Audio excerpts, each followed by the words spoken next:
The Tampa Supergroup is basically a collaboration between two songwriters from the Tampa Bay area. What we're doing is getting two songwriters who maybe normally wouldn't play together or interact with each other, getting them in a room and having them write a song and kind of recording, videotaping the whole process, writing, recording, mixing.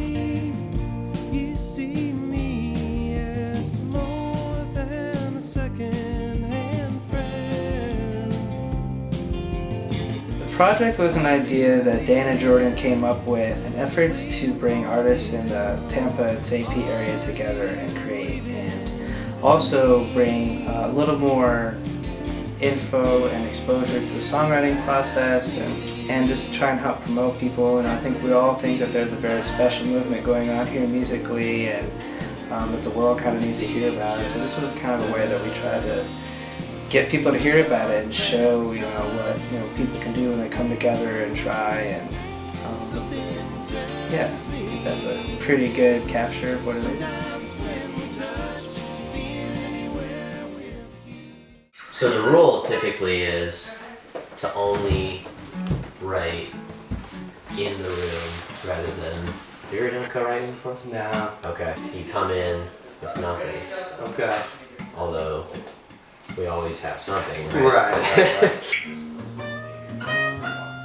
Are you tuned, maybe like I'm half step down? Yeah. Okay, I okay. always do that. I'm gonna pop down a half step. You are? Okay, could cool. you give me It was cool writing with Blake because it's cool to write with anyone new, but I got to see, being already a fan of how he writes music, I got to see his process and how he will sometimes, it's cool to see how what they don't like to do sometimes. So you'll be like, what if we did it like this? And I was like, maybe not that quite, but maybe this, Yeah. And so it's like what you do with yourself when you're in your room, and you kind of think, maybe I could do I could play this chord, and then you play it and it doesn't sound quite right, but you play a different chord that you wouldn't have played if you wouldn't have played that chord that you didn't like. Yeah, for sure. Yeah. I feel like you see how each person follows their own creative compass to get to where they're going next. Yeah. And I thought, that's interesting. That's the first time I've really written with anyone else. Yeah. So doing that cooperatively was really cool. Yeah. Yeah. And it can sometimes feel arduous to do it outside of your head, because then you're talking through every single step of the way. Right. So it seems like it takes longer, but really it takes less time. It makes things more clear. Yeah. For sure. Because you're actually talking through all the decisions you're making while you're writing.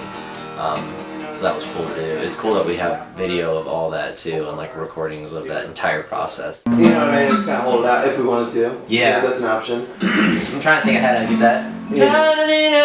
Okay, I got you. Yeah. Yeah. Okay. Yeah. Yeah. I was thinking,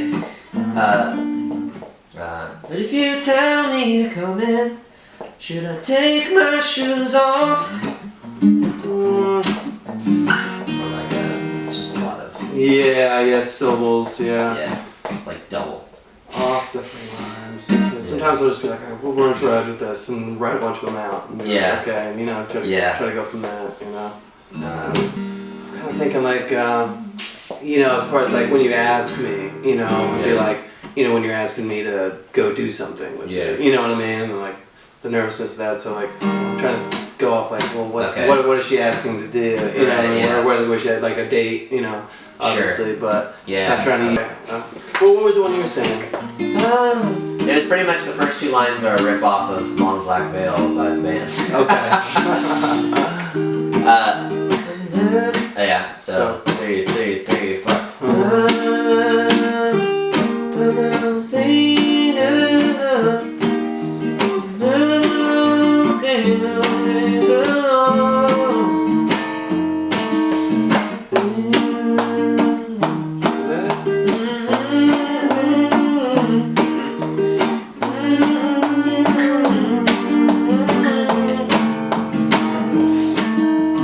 Variation could be in there, Yeah.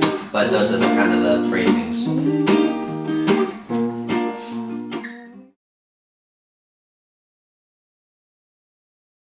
I love just the setup of the studio in general, for sure. They've got a really kick-ass mixing room, for sure. Lots of great gear to check out and look at, you know, and if you're into that sort of thing, it's kind of like a toy store.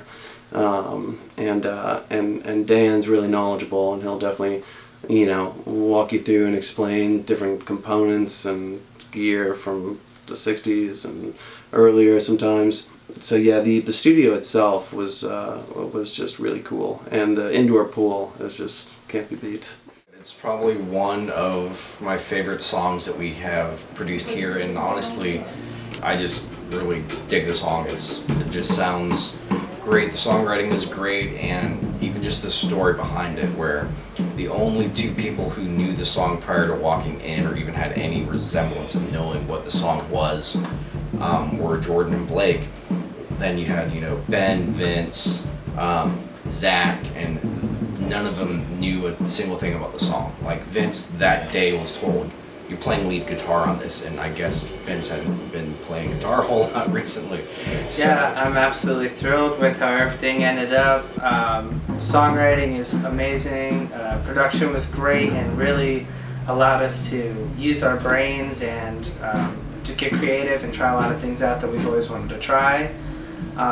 I think it's definitely a unique sound, like a throwback sound, which I'm a big fan of. And Dennis Drake did mastering, and he did mastering for Elvis when he went to CD, Allman Brothers, Eric Clapton, James Brown. I mean, and having that touch too, a little, you know, a vintage guy on a vintage style track using vintage gear. I mean, it with, you know, very classic style songwriting. It was great. You know, I expected a great product. You know, we always put 110% into every song that we, you know, take on here, every project, but this was definitely a special one, I think. The song is called Next Man, and it was written by Blake Daniels and Jordan Esker, engineered by Daniel, produced by myself, Tyler, and yeah, I think that's it.